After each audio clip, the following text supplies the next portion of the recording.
Hello, and welcome back to the Day Luna Human Design Podcast with your host, Dana and Shayna.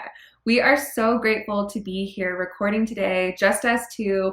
We wanted to check in and do a really human design themed episode for you all because there's been kind of some themes that have been coming into our field lately, and we wanted to address them in this episode. But today we are recording on a Friday, so a Venus day, which we always kind of take it nice and slow and easy on our Fridays and try to really create space to honor the beauty in our lives and the things that we really value.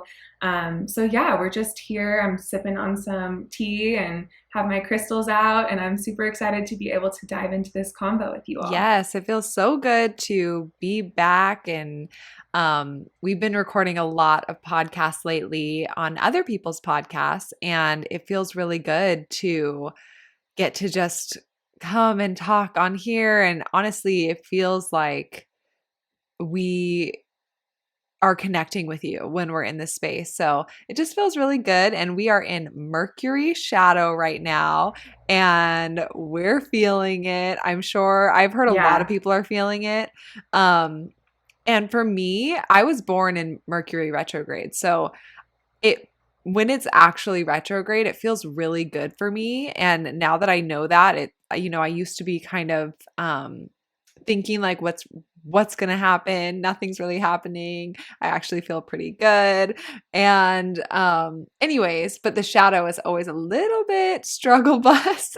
So moving slow this morning. Yesterday we tried to record this, and literally our software just shut down and stopped us like 15 minutes in. So this is take 2, but feels so good.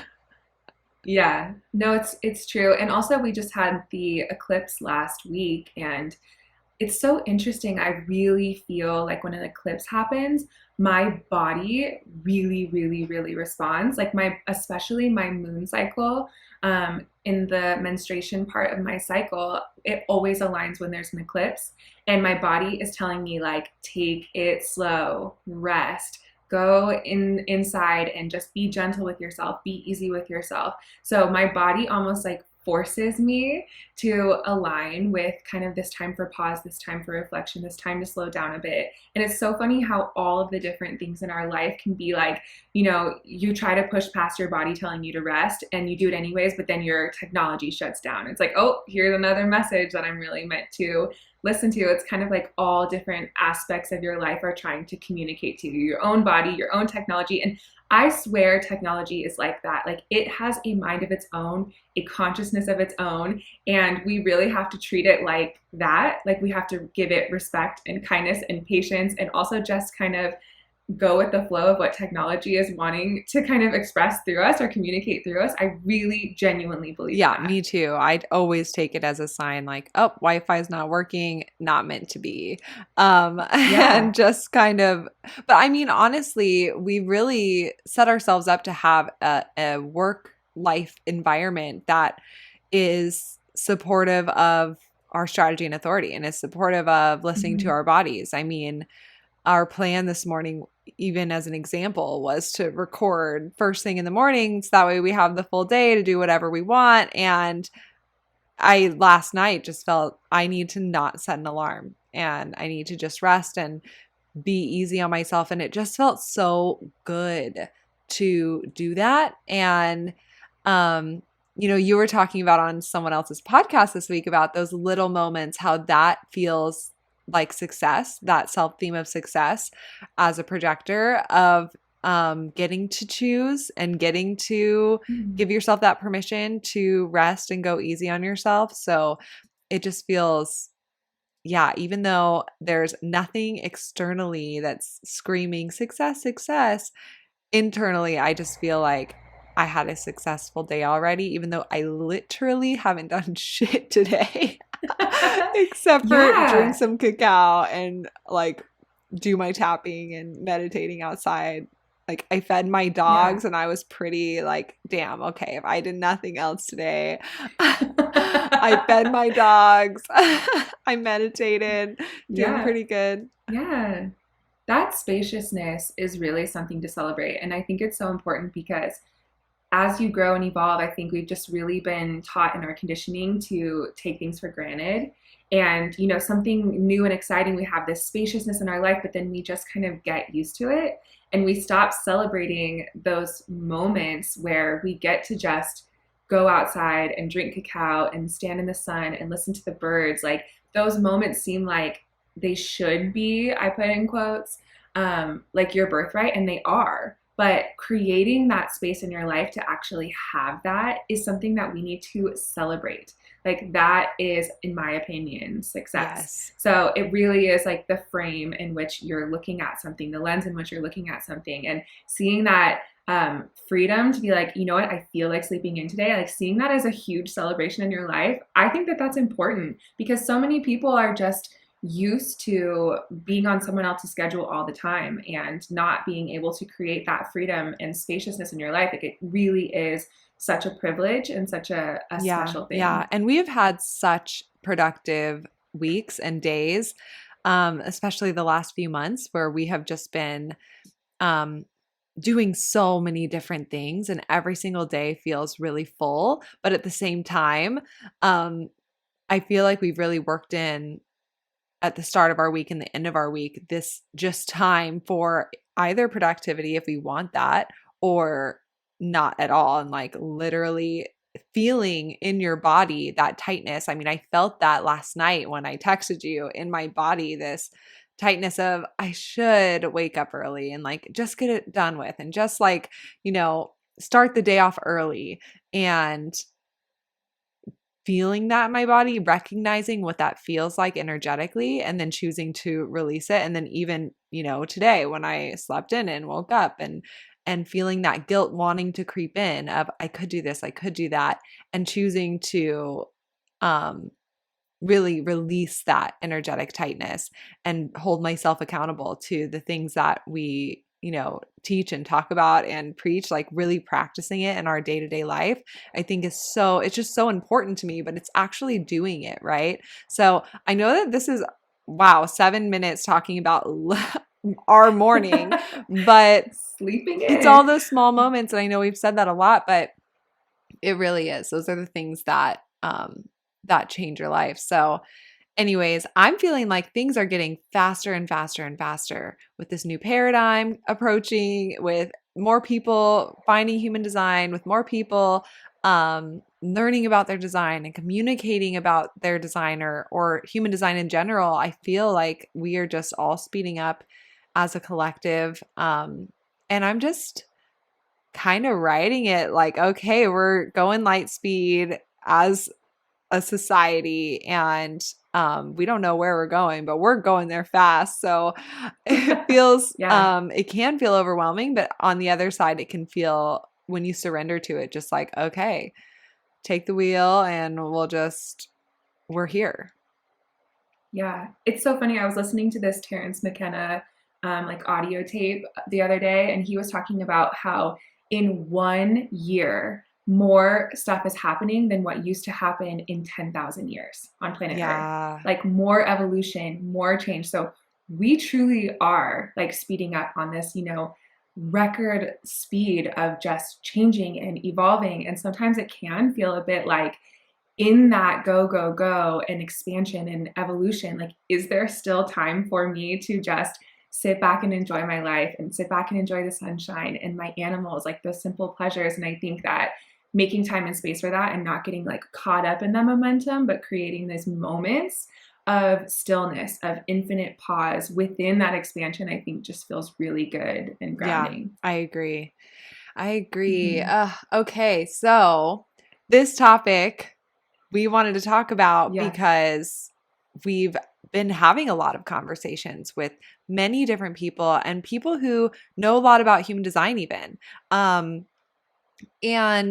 we want to kind of, talk about what happens if you don't like your design. And I feel like that's really common experience, especially initially hearing about human design. So I'm excited to talk about this in particular. Yeah, but even we've met people that, they've been studying human design now for like 5 years or 10 years, and there's still parts of their design that they kind of jokingly say, I hate this part of my design, or like I don't claim that part of my design. And it's important for us that everyone is living their own journey and is allowed to have their own unfolding, allowed to have their own healing, allowed to have their own perspective.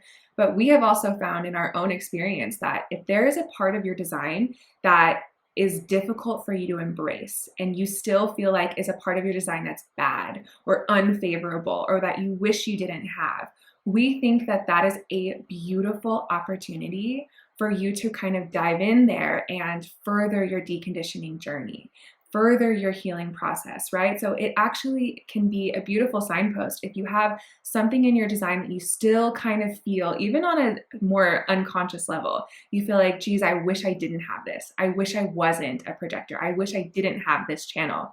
If you have that signpost, what an amazing and beautiful opportunity to get curious, to look at it more deeply and to really see, why are you having this resistance? Is there a lack of understanding? Have you been fed information that is disempowering in some way or some form of misinformation?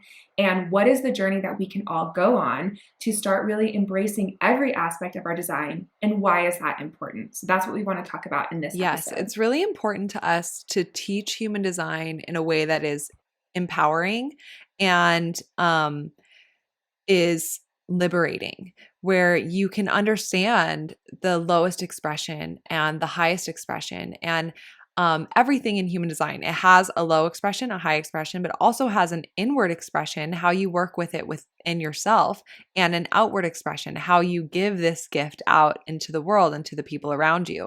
So understanding all of these like 4 different sides of the gifts that you have, or the qualities within your own energetic body, is powerful. And there's nothing in your chart that is good or bad. There's nothing that is better or worse.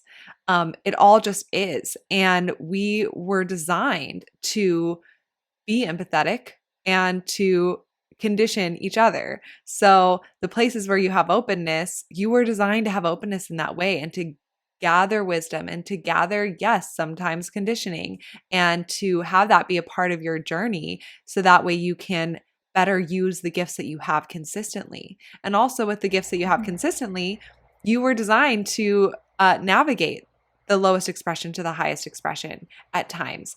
And so it's really important to us that we talk about all of those things and empower you, because human design really was created for more self-love, more self-acceptance. And that's truly what we believe. And of course, you know, Raruhu, who we love, we thank, we're so grateful for, he was here to be shocking. And he translated this information into language that could shock and propel your deconditioning process.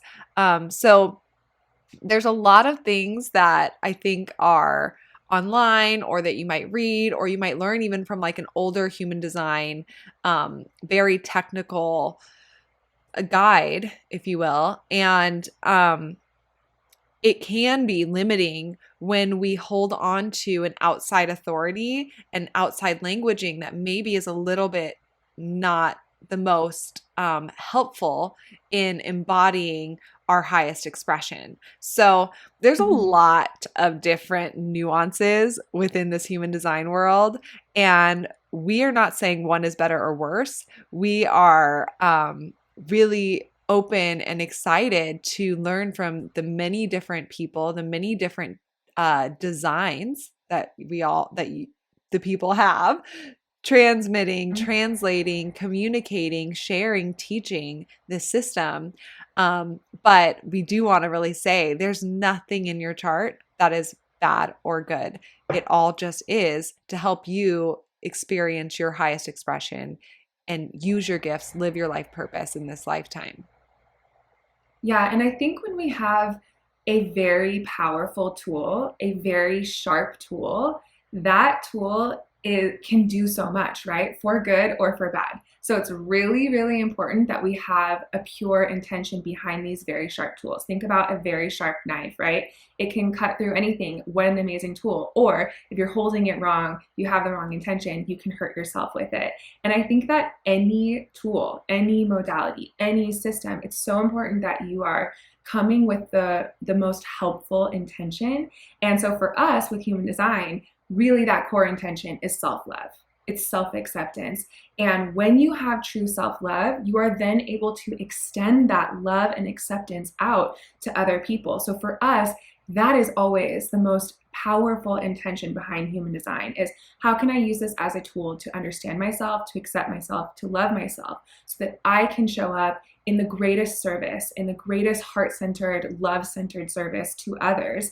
So if there is a place in your design that you are not embracing, that you're not accepting in yourself, you're really not getting to the core intention of what, in our opinion, this system is really for, right? If you see something that is in someone else's design that you're really judging, right? You're labeling them and you're calling it good or bad, or in your mind, even if you're kind of joking, saying like, I would never want to be a partner in a partnership with someone who has this quality in their design, really ask yourself, is that causing you your not self theme?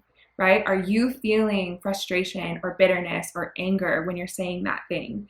And get curious, like only you can really feel if that's true for yourself. Of course, you're allowed to have preferences, but if you can feel that it is putting you in your not self to have that judgment for someone else, a lack of acceptance for someone else, is always going to be a reflection for a place where you have a lack of acceptance in your own design, in your own life. And, just starting to ask questions about, what does this serve me? And am I using this very sharp tool to judge people and create a lack of love and acceptance? Or am I using this tool to always point me in that direction of love and acceptance? Yeah. So it's just knowing that when you hold on to resistance around your design or someone else's design and a lack of acceptance, it really in the end is holding you back from your own highest alignment. Yes, absolutely. And, going back to some of the basics that we see a lot, I mean, even if we just look at astrology, it's so common to say, I'm never going to date a Gemini again, or I'm never going to be with a Pisces, or I don't like I almost called it type. I don't like my sign. And, I even said that about Brian. Before I met him, I literally said, I'm never dating a Gemini again. Like, F Gemini men. And then I met Brian, and 2 weeks later, I'm like, what's your birth time? And I found out he was a Gemini. And of course, I love Brian. I'm obsessed with him. I think he's amazing. And so it's really knowing that the limits that you put on other people, it's always going to be limits on yourself.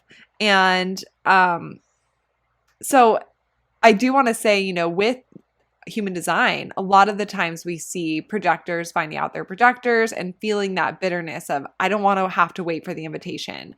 Or we see manifestors feeling like, F that, don't tell me who I am. And so, in that very broad place with your type, if there's something that you don't like within your design, like your type, something so big, a lot of the times it's either you don't have enough information on it, because hearing wait for the invitation, it sounds really limiting, really disempowering. Yeah. If that's all you heard about your projector, so you have to wait for the invitation, you'd be like, no, I don't subscribe to that. Exactly. And we've talked about waiting for the invitation, what that really means a lot on this podcast. So we're not going to get into all of the nuances here, because honestly, I feel like we could talk about that for days. And I'm excited to, because I know we will. But really, if you're feeling that, you need more information. And everything in your chart there is a way for it to be empowering. Absolutely. So a lot of times people will read something online that sounds really negative. Like you have the gate of crisis, or you have the gate of shock, and really, or you have an undefined throat. So you're never going to be able to speak your truth. And there's so much, even within the textbook for human design, that sounds really negative and limiting. And it's so important that you are getting information that is empowering you, because having an undefined throat is Mhm. so amazing. Having the gate of shock is amazing. Having the gate of crisis is amazing. And I don't know, I just feel so passionately about get the information. And then if it's still Yeah. feeling like it doesn't resonate, we have some other tips that we'd recommend. Yeah, and with that, getting the full information, like seeing the full picture of why, right? I think is so crucial. So when we're teaching people about the types, like specifically teaching other human design readers in our course, etc., I think it's always so important to say, you're a manifester, you have this aura, and then you have this strategy, and here's why. Here's the rest of the information. Like understanding how your aura works is really going to help you understand why your strategy is important and why your aura is really here to help you create boundaries, to help you utilize your energy correctly without wasting energy. So when you get the full spectrum of the information, you start to see that no matter what your type is, no matter how your aura works, no matter what your strategy is, it's all here to help you. It's not like a punishment or a burden or a task that you're having to take on. The more information you get about it, the more it really helps you get behind understanding why, right? When we have that core why, it makes it so much easier to embrace. And also, I think that it's really helpful to always be able to look at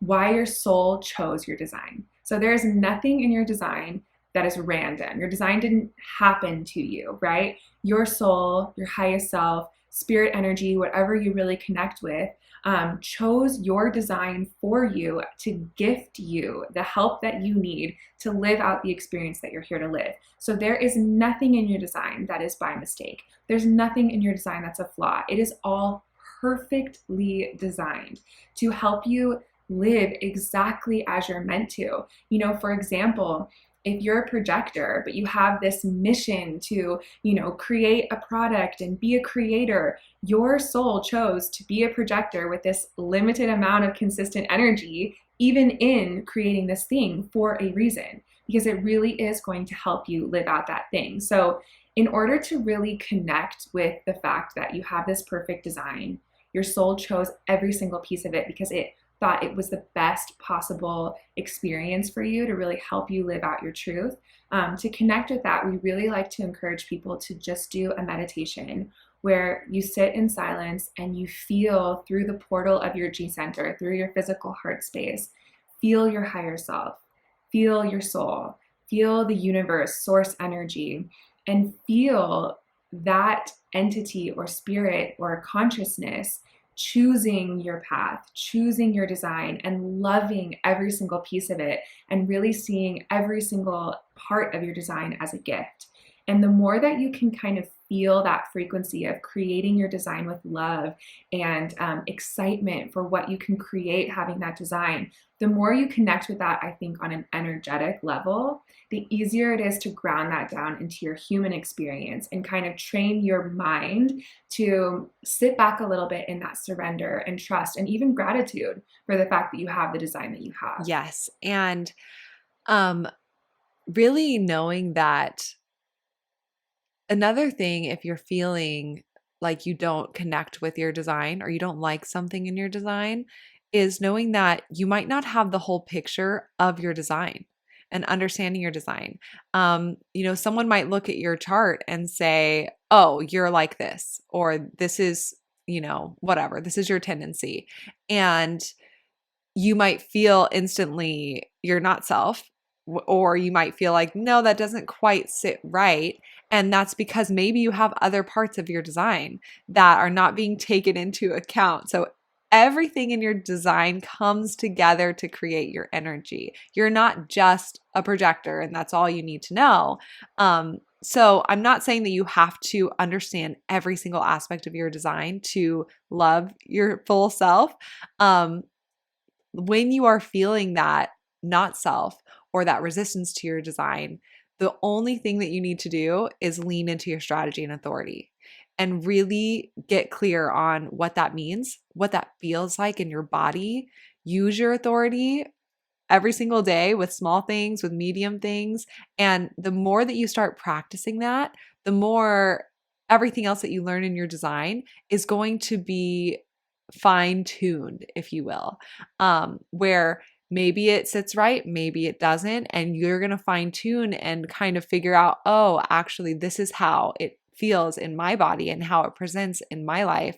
And then, of course, if there is that not self still of like, F that, no, I'm not that, then it's really looking at, okay, why?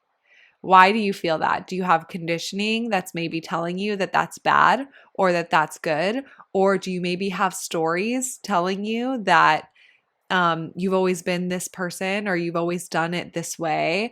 And really seeing where you can release that identifying with something that maybe you're not. And the fastest way, once again, that you're going to decondition is strategy and authority. Always, always, always. Yeah. So it's always going to be this balance of, I want more information, and then something feels resonant, something it doesn't. Let me lean into my strategy and authority more, and let me release any stories that might be holding me back, and then let me get more information and keep going through. And you're the only person who's going to know if you're experiencing your not self internally. And other people might see that in you, but it's not going to change your life if you aren't the one feeling it, observing it, choosing to release it, and leaning into your truth, which is always going to be your strategy and authority. Yeah, that's so true. And such a good point. Like, I think a really like a good example of this in your chart, let's say you have gate 15, which is the gate of extremes. And you're someone who's really designed to have these extremes in the way that you move through your day-to-day life.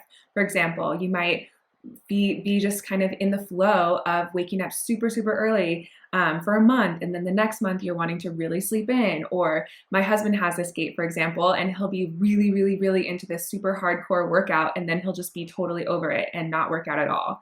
So you're someone who's designed to swing into these extremes, and it's super important for you to have full, total, complete acceptance of these extremes within you, because that puts you into the highest expression of really being a teacher of these acceptance of diversity in kind of a greater, more metaphorical sense. So if someone has gate 15 and that's all they hear about their design is that they have these extremes, that might really kind of rub them the wrong way if they have other things in their chart that are countering or kind of polarizing. For example, you could have gate 15, and then your variable arrows could have all of this focused, left-facing, specific routines, very disciplined energy. And you can say like, I'm not all over the place, I'm disciplined, and I have these consistent routines. So you have to really look at the full picture of how these things are coming together, first of all. And second of all, that conditioning piece, right? The stories that we're told about being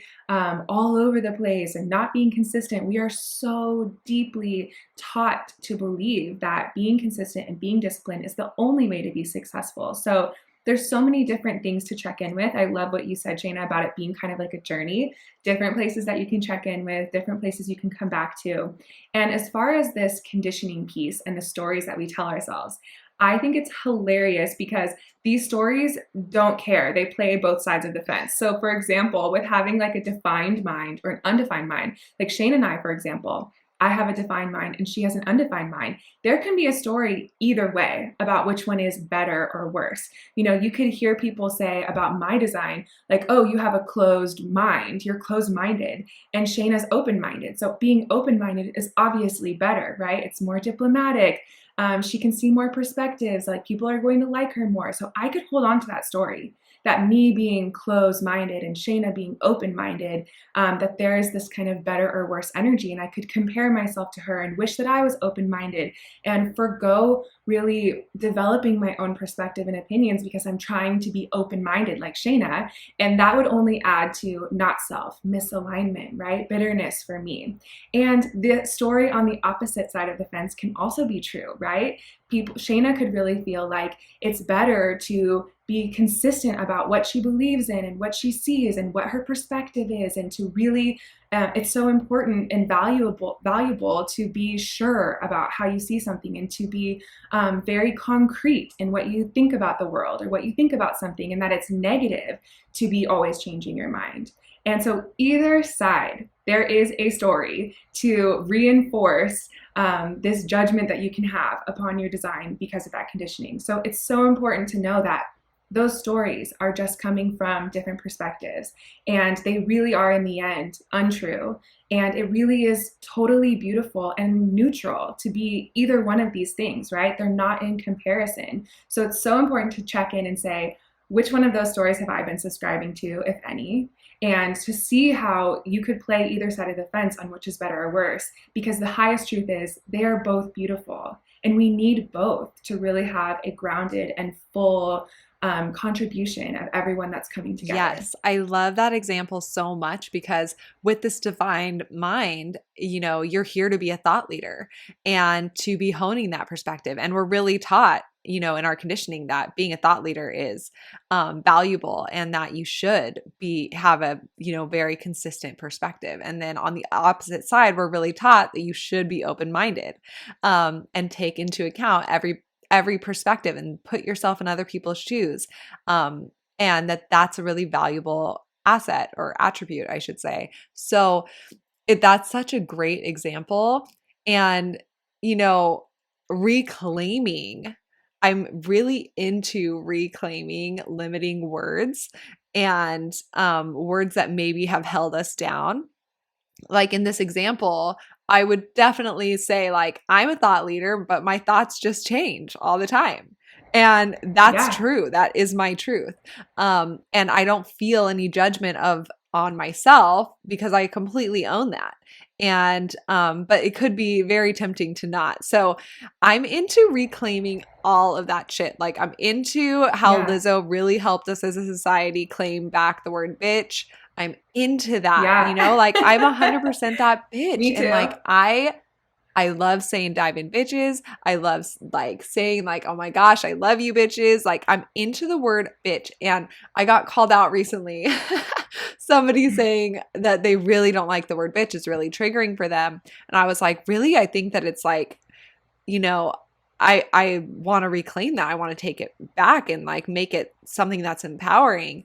And she was like, yeah, not for me. Like it's just really triggering. And so it's so interesting how we can, be triggered by things and that is our truth, right? That is something that is very valid and real. And then we go on the path of reclaiming. So in my like quantum healing world, I am using words to help me kind of quantum heal my triggers. So anytime that I notice that I'm triggered by anything, like the other day on a podcast, somebody said I had trophy wife energy based off of one of the gates in my chart. And I instantly felt triggered by that comment. And then I just immediately said like, okay, I'm going to take that. Like I love trophy wife energy for myself. Like I'm the trophy wife of my own life and I love that bitch and she's gorgeous and amazing and I want to show her off to every single person and I am reclaiming trophy wife energy in my life as a positive thing and I'm owning that shit. And so anytime that something like that pops up where it's a negative connotation, I am choosing to reclaim it as something that is empowering for myself and then just owning that shit. So I feel like that helps me specifically, and I'm, maybe it might help you to quantum heal your triggers. And same thing with anything in your human design chart, like, okay, if I am here to, wait for the invitation, how can I make that empowering? How can I claim that as like, yeah, I wait for the invitation and I focus on myself and I give myself my insight and my recognition and I get clear on what's fascinating to me and everyone else gets to have my insight and wisdom when it is aligned and I feel that it's aligned. That kind of hard to get kind of energy, I'm claiming that. And I'm reframing it as something positive. So I'm into the reframe. I'm doing a little dance, but you guys can't see because it just feels good. Like life is meant to feel good. Yeah. And all of the negative shit, like of course there's dark stuff that we're here to move through and navigate in life and there's going to be challenges always. But how can you in this moment, when you feel that energetically, once again, choose to raise your vibration there. And it doesn't mean that you have to solve all your problems tomorrow at all. But it's energy. Everything is energy, and kind of just being in that zone of, okay, if everything's energy, how can I just make a subtle shift to a higher frequency or cleaner frequency within my own body? That's kind of, I think, where the magic happens with deconditioning in general. Yeah, that's a really Gate 43 insight of you, I feel, to share, as per usual. And I love it. It's really interesting to think about because on one hand, I do believe that words carry so much power and meaning. Like, I do believe that words can be a whole frequency in just one word. Yes. And so, on one hand, like choosing your words carefully or wisely or being a wordsmith, you really are painting a canvas with the frequency of those words. On one hand, I definitely believe that. On the other hand, it's like words are constantly shifting. Like literally new words are being added to our dictionary all the time, and old words are becoming completely unused, right? So the meaning behind a word, the frequency behind a word really is so subjective, right? And is always shifting, is always changing. And we as human beings are alchemists, right? What you're talking about, Shayna, is truly alchemy. You instantly shifting the meaning behind something, or even your perspective on the meaning behind something in a quantum moment. And we have that power as well. And once again, the intention behind something is so crucial. I believe that the intention behind a word said also contributes to the frequency of that word. Absolutely. So there's so many words in human design that are weird and triggering. We've had this conversation before. We've had this conversation this whole podcast episode, but there are so many words that are triggering. And on one hand, those words are these keynotes that are meant to carry a triggering frequency, a frequency that perks you up, that stops you in your tracks, that gets you curious, that is meant to be this catalyst that makes you want to reflect upon that thing and dive deeper into that thing. And also, a lot of these words in human design languaging, it's one word that describes an entire perspective, right? It describes an entire process. It describes an entire plane of reality in this one word. So how can one word accurately be this translation of an entire field of existence, right? So it's up to us to be translators of human design and to flesh out those one words and describe in a deeper way what the meaning behind it is. And it's also up to us as individuals to take those words that trigger us and to get curious about why, to dive into our experience. What do we have associated with that word? What is the conditioning or stories that we believe in or have identified with? And as alchemists that we are, if there's a word that's triggering us in a way that we feel like is holding us back or creating not self in our lives, what empowerment do we have on our own plane to go on an explorative journey with that one word?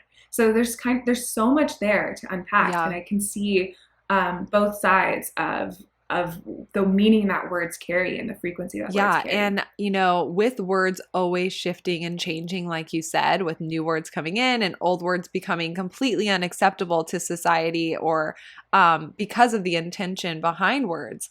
I think it's really important because when you take back a word, and you can look at any group, even in the LGBTQ community, taking back a word and then using that to be empowering, it then now has a different meaning and it gives another sense of power. And then it becomes a word that is unacceptable, or when it has the intention behind it in the negative way, it's not acceptable and it's a word that goes out. So it's this alchemy journey with words. And with human design, we've read a lot about how these words, these keynotes were translated for a reason and to be this catalyst in your life. However, and yes, we agree with that. However, that alchemy that happens, if we don't allow that alchemy to happen by all of the many, many, many different designs that are coming in and now connecting with this information, then we are limiting our growth. We are limiting the alchemy that can happen within our own lives. We're limiting our deconditioning process, and we're actually giving our authority away to someone else, to saying, this is above me, this translation is my outside power, and I must submit to that whatever way of teaching or way of learning or way of communicating. And so Mhm. I think that it's so important to realize that, you know, there's billions of people on the planet. And the reason why this new paradigm is happening is because of all of the many, many people who are born and our population growing and many different designs. If you can think of our collective as this big organism, and we all have a part to play, we all have these different designs, we're kind of this giant puzzle that the more pieces are added, we have a clearer picture, and we're all doing different things to where we're now ushering in this new paradigm. And that I love the word alchemy. I feel like I haven't said it in a million years now. I've probably said it like 10 times. It's a theme this week. um, but this alchemy is bringing forth this new paradigm. So within human design, within the limits that might be there, if you're ever feeling limited, it's always going to come down to, I think we can kind of solidify, do you have enough information on it? Are you actually using your strategy and authority? And can you Mhm. lean in there more? Do you have the full understanding of your design? And if you are feeling that bitterness or that not self with that thing, why? And Yeah. what conditioning do you maybe have there to work through? And how can you release that resistance and take it back and own it?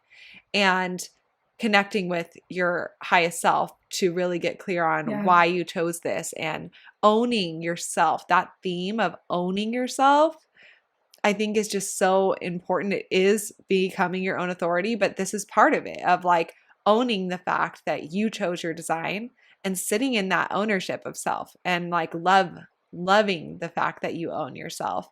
Um, I think is so important. And with the words that feel limiting, owning them, alchemizing them, and turning them into something Mhm. that you now take ownership of versus feeling trapped or weighed down by.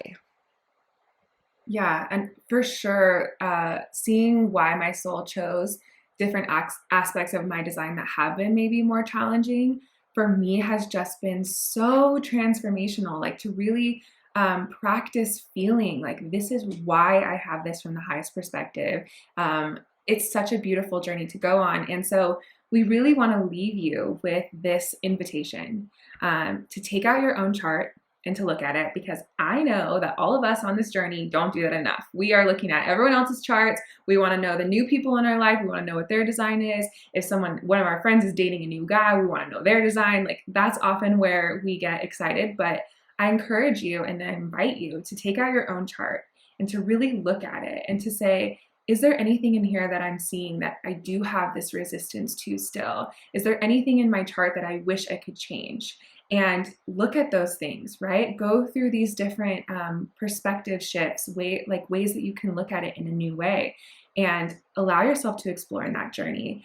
And also, I encourage you to look at your chart and look, what are the things right away that I just absolutely love about my chart? I love this quality in myself. I celebrate it. I'm so grateful that I have it. And none of us are perfect, right? We're always going to have things that pop back in, new conditionings that are revealed to us in a new part of life that we weren't aware of in that same way before. So it's not like we just come into alignment and come into self-love and we stay there forever at all. It's always a journey for all of us because we're always evolving. Life is always evolving around us.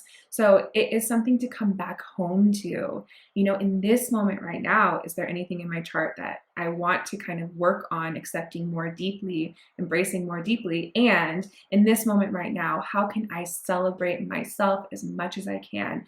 That really is the goal. Self-celebration, right? Really seeing all the places where you are so perfectly designed to do what you came here to do. And the more that we can do that journey internally, the more we get to all be beacons of love, beacons of acceptance. And that form of acceptance for other people that are different than us is, I'm going to go ahead and say, the most important thing that we can all hone right now. But it starts with your own journey, right? Because as we are evolving, we're growing more and more into this one collective community instead of just the community of people in my town that I'm in conversation with, or the community of people in my country that I'm seeing on the news. We have these, the internet and our phones and computers and podcasts and all of these technologies that are connecting us more and more deeply and intrinsically with the entire planet. So honing this level of acceptance for diversity is crucial, right? So this journey of looking at your own design and saying really authentically, do I accept my full self? Do I love my full self? This is a radical act of love and service that you can give to the world around you. So I really encourage you to just play with that, to sit with that, to ask yourself these questions. Yes. So we love you all. We love all your diverse designs. We love hearing your perspectives. We love connecting with your wisdom. So don't ever hesitate to reach out. You can find us on Instagram at DayLuna, on our website, daylunalife.com. And we are sending you so much love and expansion into this Mercury retrograde, ground down into your strategy and authority.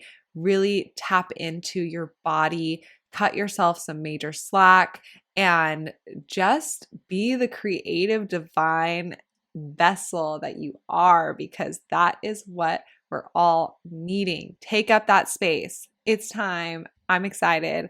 We love you. Have a beautiful rest of your week.